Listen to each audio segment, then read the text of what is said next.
ម្នាក់នៅព្រះវិហារម្នាក់ទៀតនៅកំពង់ចាមឲ្យបេះដូងតាម story ចុះឡើងឥឡូវភ្ជាប់ពាក្យបាត់ដំបងឃើញខាងប្រុសឲ្យតែបេះដូងអត់ព្រមនិយាយស្រាប់តែខាងស្រីសួរថាកាលពីថ្ងៃទី21ខែវិច្ឆិកាឆ្នាំ2025ម្សិលមិញនេះ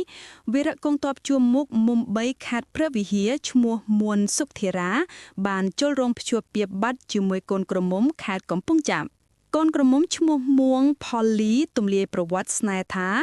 ពេលហ្នឹងខ្ញុំ add story review ពីកន្លែងខ្ញុំរៀនសាឡុងហើយខ្ញុំមកផ្ទះ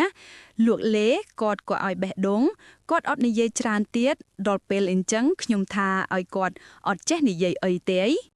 គាត់ក៏ថាអត់សូវចេះនិយាយទេ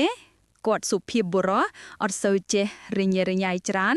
តែតាំងពីស្គាល់គ្នាមកគាត់អត់ដែលនិយាយលេងជាមួយស្រីឲ្យខ្ញុំឈឺចាប់ទេខ្ញុំហ៊ាននិយាយអញ្ចឹងហ្មងខ្ញុំរំភើបបានវីរៈកងទ័ពការពារបេះដូងគាត់ការពារបេះដូងផងការពារទឹកដីផង